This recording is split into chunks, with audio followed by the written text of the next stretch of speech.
Hello, good morning, everybody, and welcome to the AirShaper feature update event. We'll wait just a few more minutes until everyone has joined. In the meantime, I hope you like the animations we just shown. These are things we're going to discuss. This was actually a preview of our aerodynamic shape optimization.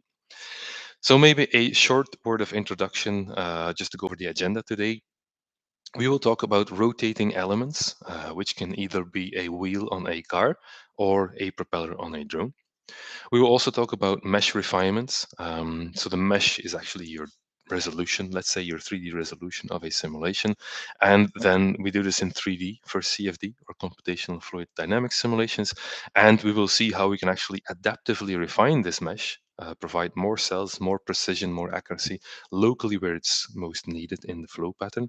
Um, we will also talk about aerodynamic shape optimization, which is a technique that can automatically morph and improve the shape of your design based on a certain goal that you can set, which can be to reduce drag, reduce lift, reduce downforce, or increase lift, for example.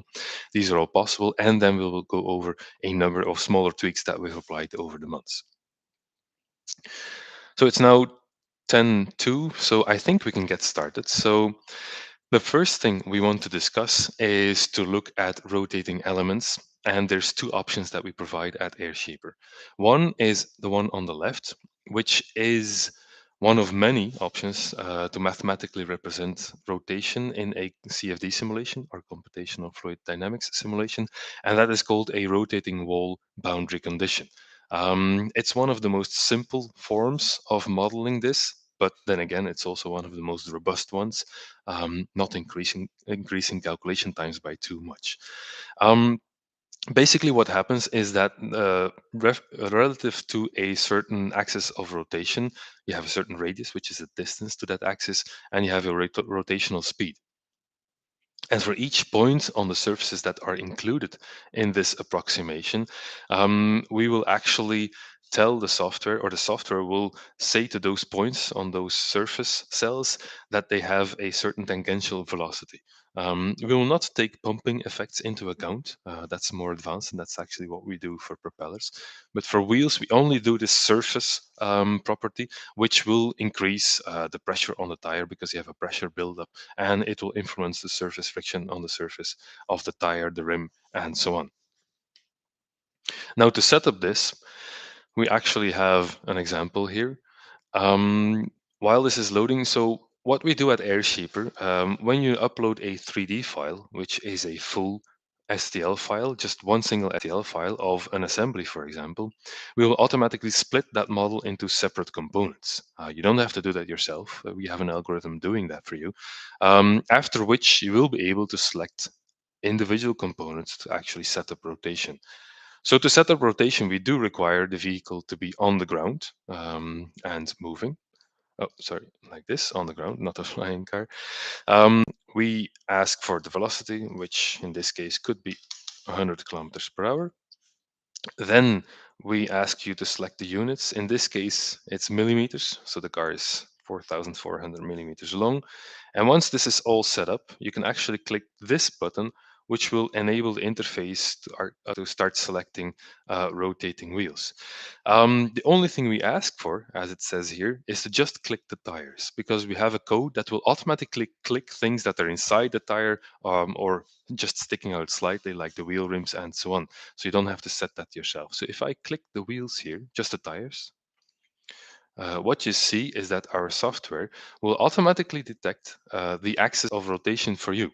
So you don't have to do this. There's no mix-up. For example, sometimes you have an assembly with wheels that have the axis of orientation offset or on the ground, and then you come back after the weekend only to see that your simulation has wheels spinning in the wrong direction or around the wrong axis. So that won't happen in this case. You can also see that the rotational speed is automatically applied, because we know the radius after this automatic detection, and we link the rotational speed and direction to the forward driving speed of the vehicle. So again, you don't have to set that yourself. The only thing you need to do is to click four tires, and that's it. Now, once this simulation is done, I will show you the results.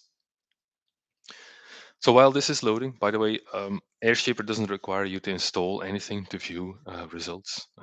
You can just view them online, and we will also mention this later on in the presentation. You can share your project with others so that they can create a free account and watch the same results in their browser. So while this is loading, so what happens is that what you will mainly see as a difference is that the pressure pattern on the surface of the car will be different on the wheels. Because we have rotating surfaces, the total pressure, which is what we plot, is actually higher on the wheels. Still, you will be able to see a difference between the air hitting the front of the wheel, which is causing drag, and so on, the air speeding up around the sides, which is causing a low pressure area because of the Bernoulli effect. But you will also see that where the wheel is shielded, you have lower pressures, but still you have a high pressure inside the wheel well. And this is one of the reasons that, especially on race cars, you sometimes have these slots at the top here, which ventilate high pressure air, which increases the downforce locally on that wheel. You can you see the same on the rear wheel and so on. Of course, you can start to analyze the surface friction on the wheels to see how the air diverges and so on. In this case, we actually had a slightly lower drag when we enabled rotating wheels. And the reason for that is, or one of the reasons, is that this part of the tire, which is exposed to the incoming air, is actually moving slightly backwards compared to a wheel that is being positioned statically on the ground. You can also experience the opposite. If you have a rim with a lot of detail, you can have this mixing effect of the air, and then your drag on the vehicle can actually go up. So it really depends on the case. If you have a nice smooth wheel cover like a Tesla Model 3 or something, your results, of course, will have a very different impact when you apply rotation. So that's it for rotation. If we then go back to the slide on rotating elements and focus on the second option, we see that this is about the tangential velocity. I see that I have a spelling error here. It should be a moving reference frame. I will correct that later on. And what we do is, on top of applying rotation on a propeller, we define a cylindrical subdomain around this geometry. And within that domain, we will actually create or add mathematical equations that will take into account more physics, actually. And specifically, we will look at centrifugal forces and Coriolis forces. So that means if a particle is actually going on a trajectory which is rotational, it will also feel a centrifugal force, and the Coriolis forces will also be taken into account. Um, and this will allow for a more realistic flow approximation, which will take into account pumping effects, thrust effects, torque, and so on.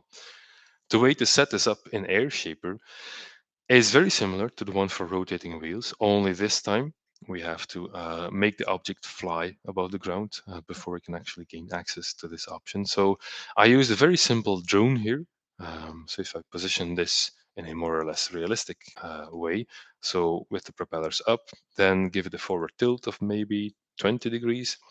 Then I want to position it above the ground, and I want to have it moving through the air.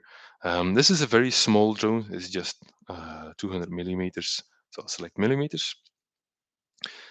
Let's say this one is just flying around the room at maybe 5 kilometers per hour, and that's it. So again, I can click the button rotating objects instead of rotating wheels, which will now allow me to click the propellers. Now, a small note, this code is in beta functionality, which means that you can only select propellers that have been designed as one single component.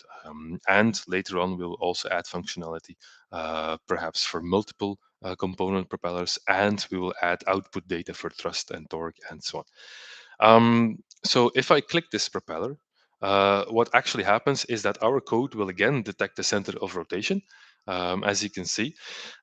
This also works for two-bladed propellers, by the way. You can see the axis of rotation. You can change the RPM. And in this case, the RPM that we show is actually not the real one. 10,000 RPM or revolutions per minute, you wouldn't be able to see it, but you do need to select the right direction of orientation. In this case, the leading edge is going the wrong way. So I will click the switch rotation button, and that's it. If you want, you can delete propellers. And you can just keep clicking. That's it. Just click the next propeller. And again, it will do the same setup. And again, this one needs to spin the other way around. And as you can see, it already selected the RPM of the previous propeller, because in many cases, the RPM is set the same for all of the propellers. If you want a different one, of course, you can have different propellers spin at different speeds. If I complete this setup, I can actually select all of them. All of them will start rotating. If I click done, that's it. That's the end of the setup. Now, if I then go to the results page, we can see some interesting things, mainly because we will start to see vortices develop around the propellers and so on. Maybe a small note on this simulation technique. This one doesn't actually really rotate the propeller still. It stays in a static position, but it requires the flow around it to find a balance and equilibrium that matches the propeller as if it were to be rotating with the velocity on the surface and with those effects of Coriolis forces and centrifugal forces. So what you can see here is a very messy flow pattern, obviously, because a lot of the air is being chopped up and made turbulent. You can see these wingtip vortices of the propellers being swashed down in the combination of the thrust on the propeller and actually the thrust or the forward flying speed of the drone. You can even see a ground effect where the air hits the ground, and you have this split line between air hitting the ground and this recirculation area. So this is actually really interesting to see all of these flow structures. And you can also see a big area of energy loss around the main body of the drone. So that's it for the details on the rotating propellers. If you want more details, we have a separate video on this topic. Feel free to check that out at airshaper.com/videos. Next topic is the adaptive mesh refinement. We already had adaptive mesh refinement. We've had this for years, and this has also been around in industry software. But what we have done is, first of all, we've improved it, and second of all, we've actually made it open source. So if any of you are open foam enthusiasts, which is the software for CFD simulations that we use behind the scene, excuse me, then you can actually go to this link. We'll share the presentation later on, which is one of our blogs detailing all of the details on our adaptive mesh refinement. So this is a blog that we made describing everything that happens. And we also asked some of the people in the open foam community, some well-known experts, to give their opinion on this adaptive refinement strategy. You can read what they say, this quite positive feedback that they have to say here. If I go to the repository, you'll see that we have a Git repository where you can actually download the source code. You can start playing with it yourself. If you have a contribution, just let us know. We will have a look at it and see if we can actually push it to our public repository. If you have comments, questions, just let us know. Drop us an email at info@airshaper.com. You can actually also extend this to hydrodynamics. You can use multi-phase flow. It actually should work for many domains. Um, Now, going back to the way it works, actually, this is a schematic that you will also see on the Git repository. What we basically do is we take our base mesh, which we normally refine, but for sake of simplicity, I've just used a simple block mesh here. The normal procedure is that you then cut out the surface area of the geometry to take away the mesh on the inside, and then you run your first flow simulation. What we then do is actually we map properties of the flow that indicate difficult flow areas that we want to refine. Areas like where you have a high vorticity or where you have a high gradient of pressure. We map those properties onto that base mesh that we actually kept from the start. Then we will refine the cells that are indicated in red that we selected for refinement. Then we will use that mesh and again cut out the surface and run a new simulation. Now, what's so special about this compared to code that was already existing there for OpenFOAM in the community? Normal codes, they take this mesh for OpenFOAM and they refine these cells based on the mesh that was already cut out, which means that you will not again find or use the real geometry as a reference and you will not refine on the surface.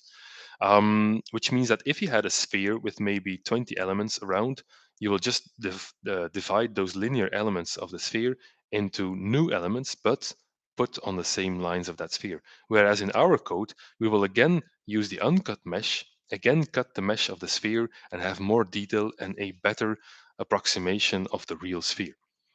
So what does this look like? We've taken a sports car, and then at the top of the screen you can see the full domain, where we already refine the base mesh as we get closer to the car, and as you can see, we also refine edges already, where you have high angles between surfaces on the car and so on. So this is our base mesh. We run a simulation on this car, and then we actually start to refine based on the vorticity of the flow. We have three steps of that. So the first step of vorticity actually refines the flow in the wake of the car, because there you have high vorticity. Because the free stream velocity, let's say if it's 100 kilometers per hour, the wake of the car features a lower velocity. And in between those layers of air, you have a vorticity, as you have a lot of shear between those layers. Um, and this will make the mesh refine downstream and even upstream a bit as the air slows down as it approaches the car, and you also have some shear there. As you can see, the wake of the car also starts to get refined. As we go to the second step of refinement, you see that there's more refinement in the wake of the car, and also look locally close to the rear of the car, you get more refined cells. And the third step will refine it even more. So you can see this layered approach where you have refinement in the far field wake, and as you get closer you get even more refinement in the most difficult areas of the wake, which are usually like a trailing edge at the end of the car where you have most vorticity. The next step is that we refine based on the gradient of pressure. I don't know if you saw it. I'll go back and forth again. If you just watch this area, for example, which is where the air hits the car and comes to a full standstill, which is where you have high pressure gradients, as well as the areas around the roof of the car where you have high speeds up of the air and you get low pressure because of the Bernoulli effect. And the same for the flow underneath the car. We have the diffuser working together with the front splitter, accelerating the flow underneath the car. And you will see if I go back and forth that you have refinement in these areas. Last step is that we again cut out the model using the original model to again snap that refined mesh to the real geometry. So we actually have refinement on the surface as well. So if I show the surface mesh, the final surface mesh, you can see that the original mesh already featured different areas and levels of refinement. So more refinement around difficult edges.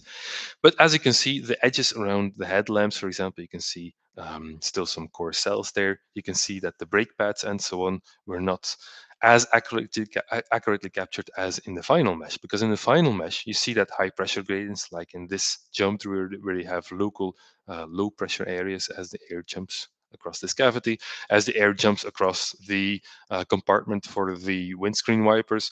You can see the air hitting the side air intake. You can see areas where you have separation at the rear of the car. They're all being refined. Also areas around edges where you have high pressure gradients as the flow moves around it. These are being refined, and as mentioned before, the headlamps are being more refined, the front grille, and so on. And the essence of this is that we work with a reverse approach. So the normal approach in engineering is that you start with a model and you start building your mesh, you refine the mesh, you end up with a certain cell budget, a certain number of cells. In our case, it's actually the opposite. Because we offer fixed pricing at AirShaper, we start with a given cell budget, which is 10 million cells for this regular simulation. And then we work our way backwards. We may start with, for example, 5 million cells on the base mesh, and then leave another 5 million cells as budget for refinement to end up with a cell budget of 10 million in total. So we want to make the best use possible, get the most accurate possible result with a given cell budget, which means that you have to apply them in the most relevant locations rather than just creating a generic mesh each time. A third topic we want to discuss is aerodynamic shape optimization, which is a tool that will provide you with morphing on your model, automated 3D morphing of your geometry to achieve or get closer to a certain goal, which can be to lower drag, to have more downforce, to have higher lift on airplanes, and so on. The way this works is as follows. For this example case, we've used a generic 3D model, which is called the drive air model. And this is an industry standard which is being used by the automotive industry to validate wind tunnel cases, to validate CFD software results, and so on.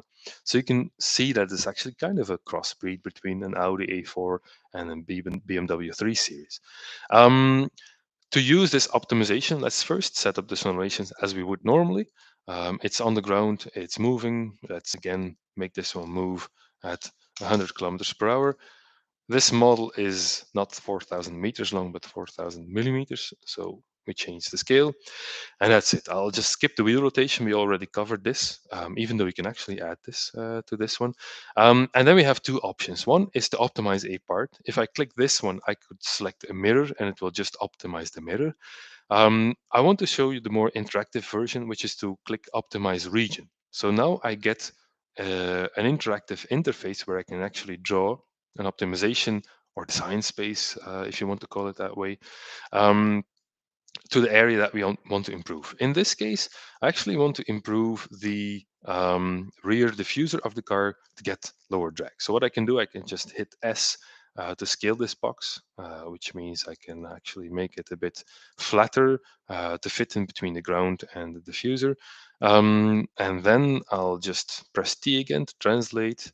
I can now drag it forward towards the rear of the car. I can see now that it's not wide enough. So I go to the rear view and I stretch it a bit more. I can see it's still a bit too high. It should not touch the ground actually. Do it like this. Maybe make it a bit smaller and then press T again to push it back to the rear of the car. And that's it. If you want, you can even rotate it. That's also possible with R. I can unlock rotation to make it aligned properly. And that's it. If I click done, I can actually launch this simulation. Now, this is a bit more intense compared to a normal simulation, as in total, this is more or less the equivalent of 30 full scale aerodynamic simulations. So pricing is also quite a bit higher, but you will really get inspired by this technique. If I show you the results, for example, of this diffuser simulation, this can take 1 or 2 days at medium accuracy. You can also do one at lower accuracy, and then it can be done in maybe, let's say, maybe 10 hours, depending on the difficulty of the case. So the first thing you see is your trusted AirShaper interface with 3D clouds, surface pressure, and so on for the base case. And then we have optimization. So as you can see, the software will automatically play now the optimization. So what you can see if I pause this button is that we have the curve of the drag coefficient of the car, which is a bit higher than the reference case because we have static wheels and so on. You can drag the slider yourself, and as you can see, as it moves through the iterations, we sometimes go up and down, and on average, we're actually going down. And we have an update of the code coming up where we should have an even more aggressive reduction in drag. As you can see, the software is actually telling you to push the rear of the car upwards, which will increase the the angle of the diffuser, which will connect the wake of the car in a better way to the airflow underneath the car. So the low pressure behind the car will help to evacuate and accelerate air underneath the car, and this air will help to fill the wake behind the car, so reduce the size of the wake, which will help to reduce drag. And that's basically the power of this tool. It will provide you with interesting insights and areas of improvement that you would either not come up with yourself in some cases, or that are very sensitive. For example, if I look at another case, we can also apply this to flying geometry. In this case, what we did is we took a publicly available 3D model, which is also used for benchmarking cases, of a Cessna airplane, a 210J Centurion. We cut off the wing, and we wanted to optimize the drag on the entire wing by looking at the wingtip. So we cut off the wing, and yes, this of course creates edge effects, which have their impact on the flow, but it's far enough from the area where we're improving to still be relevant. You could consider adding like flat plate or work with a symmetry constraint in some cases to alleviate that problem. In this case, we see that when we optimize for lift, and the cool thing is that drag values actually stayed almost constant in this case. So lift over drag had more or less the same curve as the lift curve. As you can see, we have a very stable improvement of the lift curve. We see that as we move through the cycles, we see that on this soft surface, the software automatically creates this very strange and interesting bulge on top of the end of the wing, which increases lift dramatically from zero point 0.8 to 1.2 or 0.85 to 1.25. Of course, that's a very bad value for a wing, but that's because we cut it off and so on. We have to look at the relative improvements in this case, which are really, really dramatic. Of course, this doesn't mean that you would implement this straight away. What's really important to realize with a technique like this is that it provides an inspiration, a direction for you to then manually redesign this case. And the way to do it is to actually download the optimization data, which includes a 3D model of the morphed shape, which means that you can open this in your own 3D CAD package, which means you can overlay it with your existing design and then look at how to tweak your design to make it match this new shape. And while doing so, you can also take into account other constraints that we cannot know of at AirShaper, like manufacturing constraints, design constraints, aesthetics, safety constraints, cost constraints, structural strength constraints, and so on. So you can use this as inspiration to redesign your geometry yourself. Um, Additionally, this is just an optimization for one case. In reality, what you would, of course, need to do for an airplane, especially because it's a safety critical application, is to run this geometry that comes out of it at different angles of attack to see if you have maybe reduced lift at at another angle of attack. So you have to look at the entire angle of attack sweep that you would use during flight. You have to check if you actually increase or decrease the stall angle of this geometry and so on. Nevertheless, this serves as a really good inspiration, and of course, you can run this aerodynamic shape optimization at a different angle of attack as well, and then see which is the best combination. Some other examples, we applied this to a 3D model of a Porsche Taycan. Just to illustrate how robust this code actually is. Oh, my apologies, I'm using the wrong interface. Um, you should now see a video in full screen detailing the process. So first of all, the first model you see here is actually a rendered model of the Porsche Taycan, which was used for the animation. And the first thing that we do is to analyze the normal existing flow, the streamlines that you see, the pressure patterns, and so on. That's the same as what we do with any given AirShaper simulation.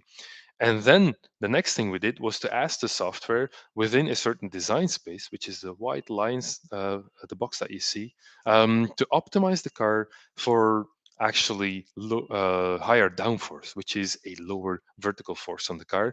And as you can see, it started to morph the rear of the car, pushing the rear upwards and the rear window downwards to create, which is what is called a typical ducktail spoiler on a Porsche.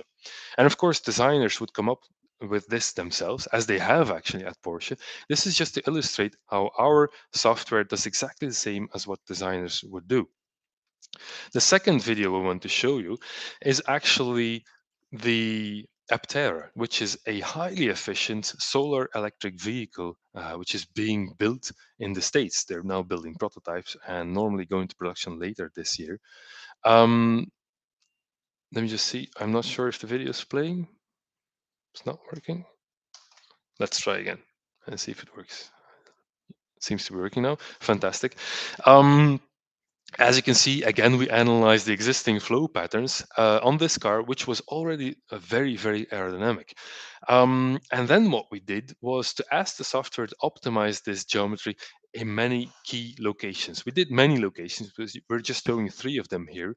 One location is the front wheel cover. And we'll see that as we optimize the front wheel cover, the software actually starts to push the front of the wheel covers forward and inward and the rear of the wheel covers outward.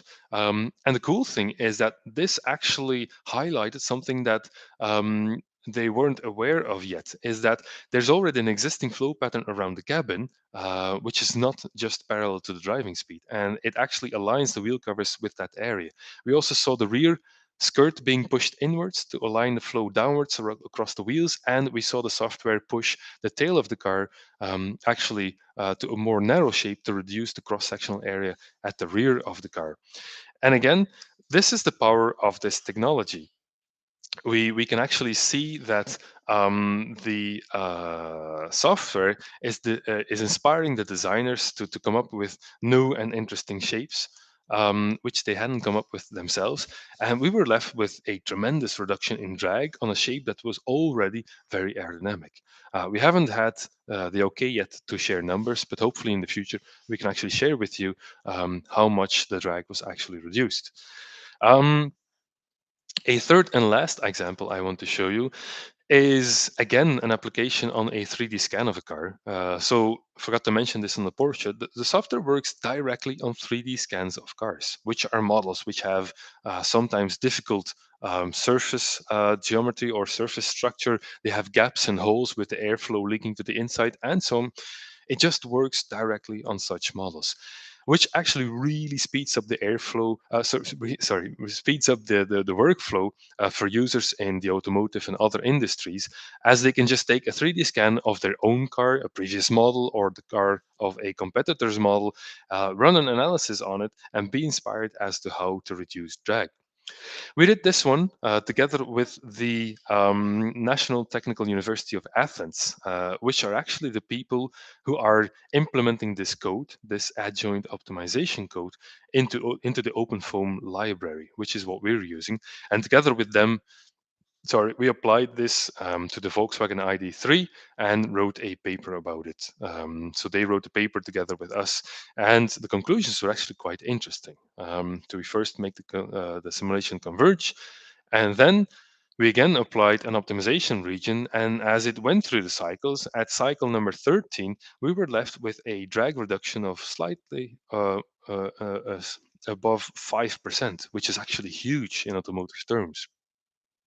Now, the question is, why doesn't Volkswagen do this? Well, obviously, the suggestions that were made via the software are not the most attractive one in terms of design, at least not for everyone. Also, rear visibility was compromised and so on.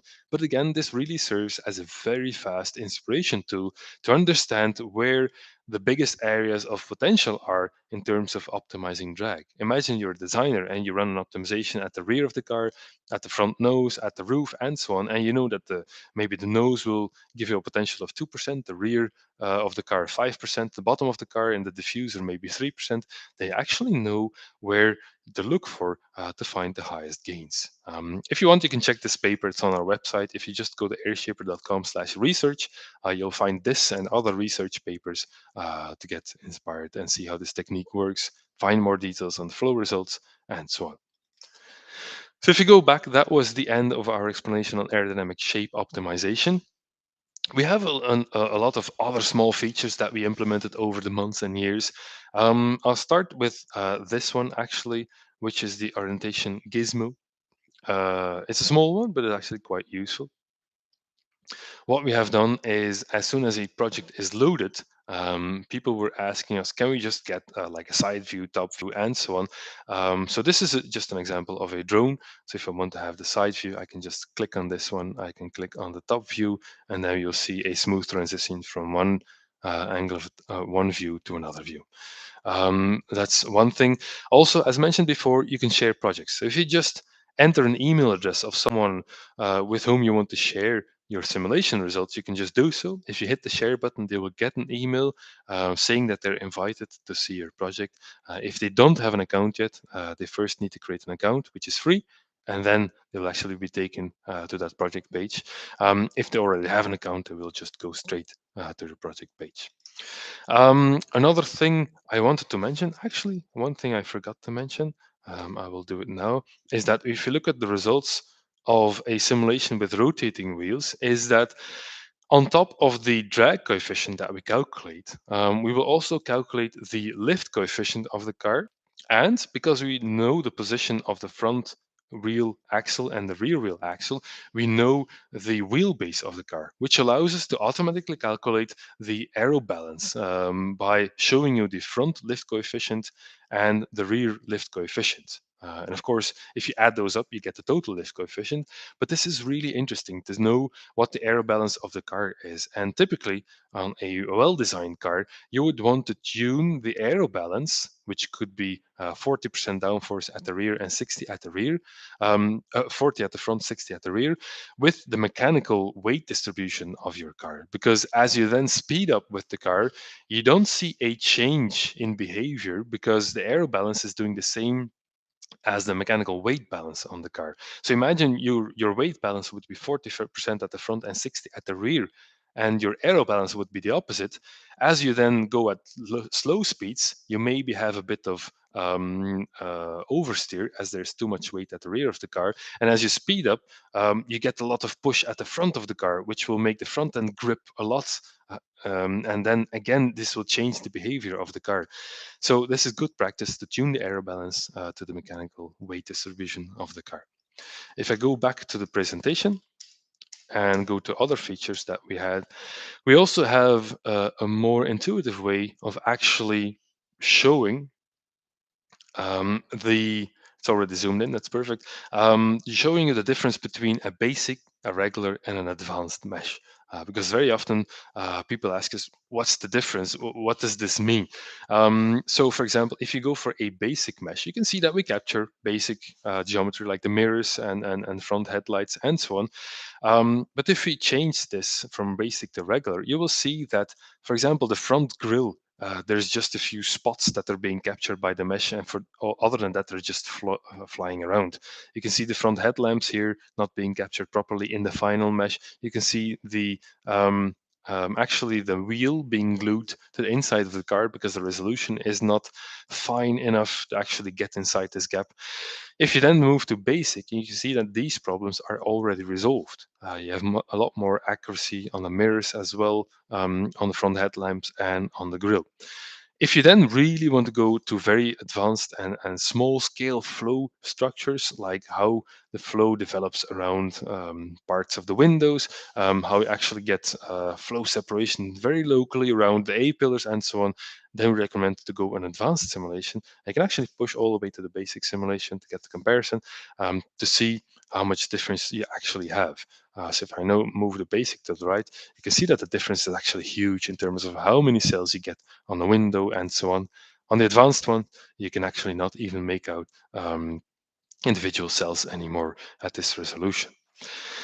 Um, Another feature that we have added is a subscription. So for people who don't stick to just one simulation, and maybe just to repeat this, if you run a basic simulation, it's 50 euros.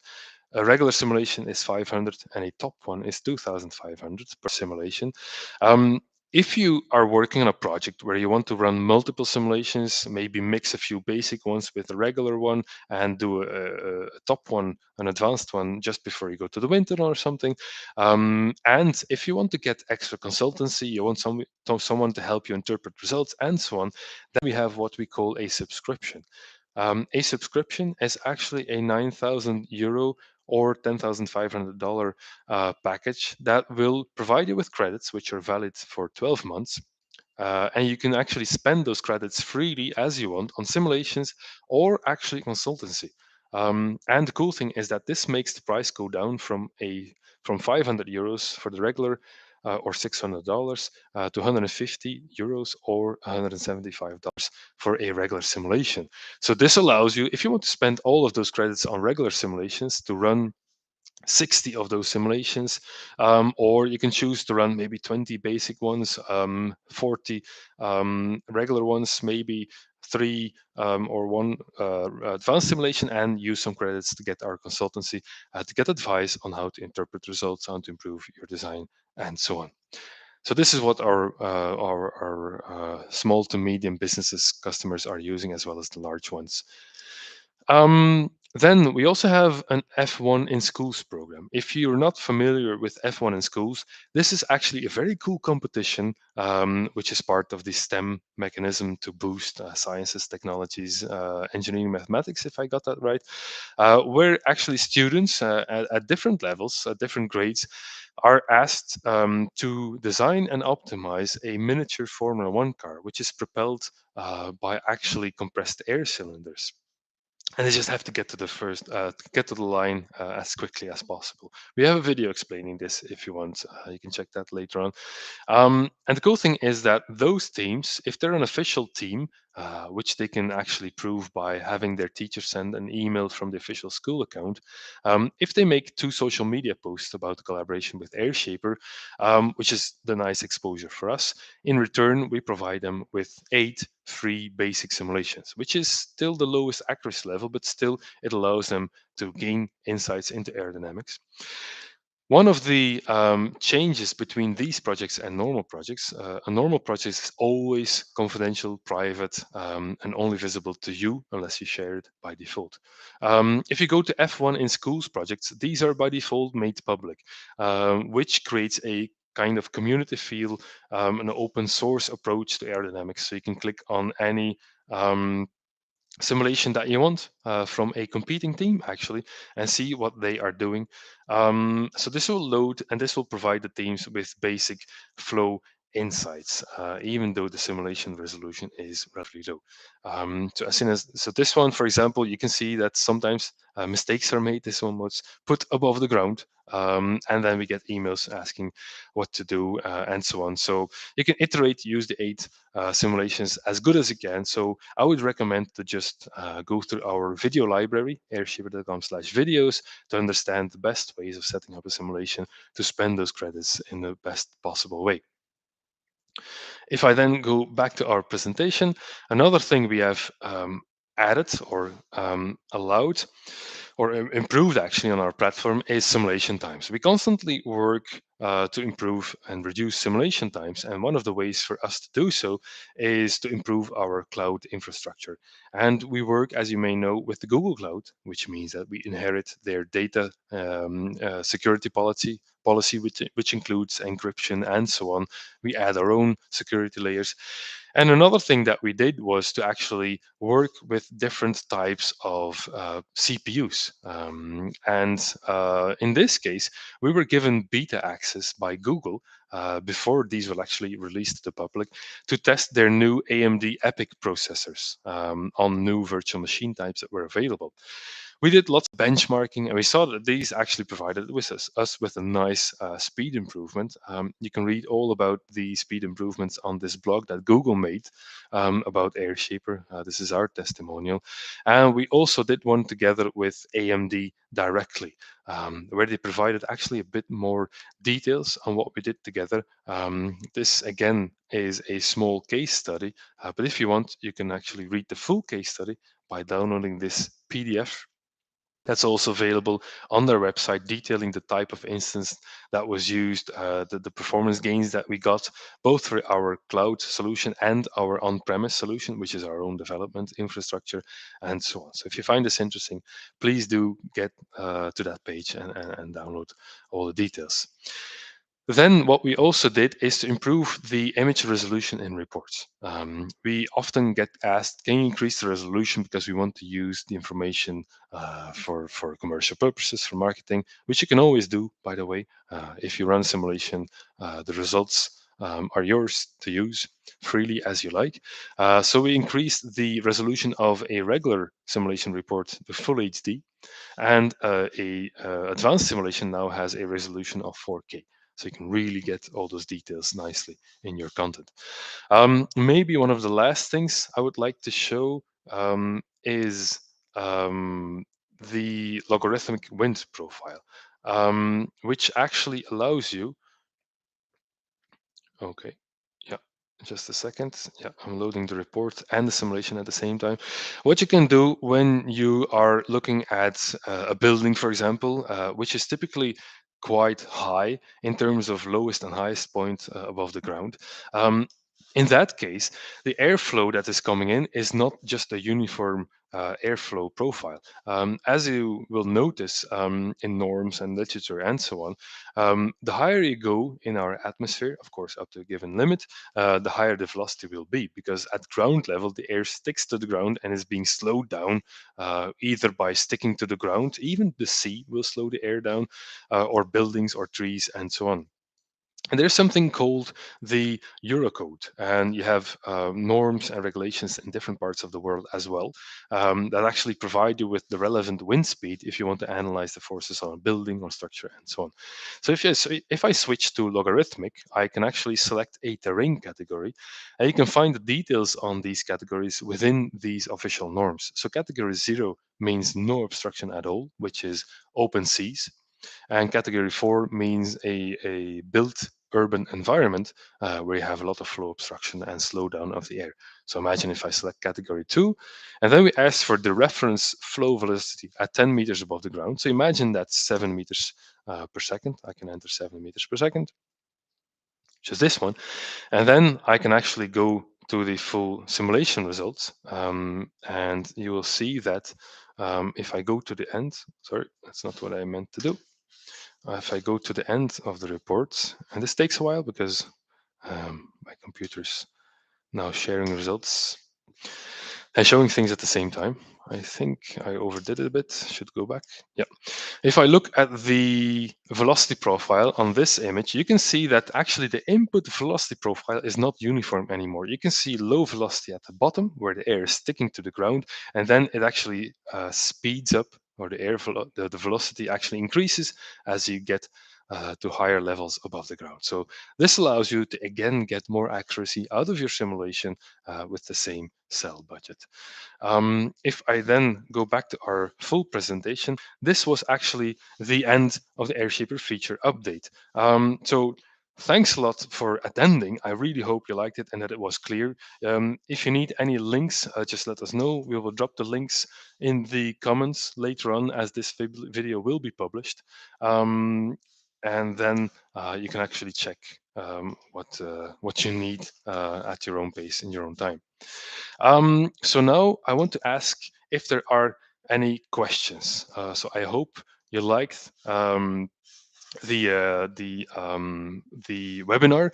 So I'll go over questions. If you have questions, just drop them in the chat, and we go actually over the questions. So first question is: it would be so nice to see how the open versus closed variants of Taycan's 8-pillar front wheel vent performed. Actually, we did something similar to this. I will check if we made it public actually, but we did simulations on with and without wheel ventilation. It was not on the Porsche Taycan. We did it on another car, and we actually did see an improvement.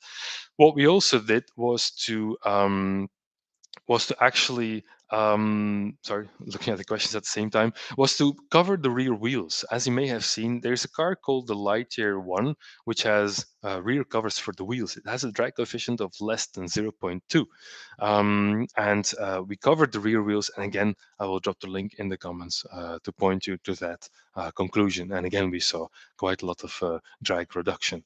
Other questions, maybe? Just go ahead. If you have a question, just drop one. Where do the models come from? So 3D models come from our customer. In some cases, we can point you to public 3D models that can be used, but normally the 3D models come from the customer. We don't have a 3D modeling interface.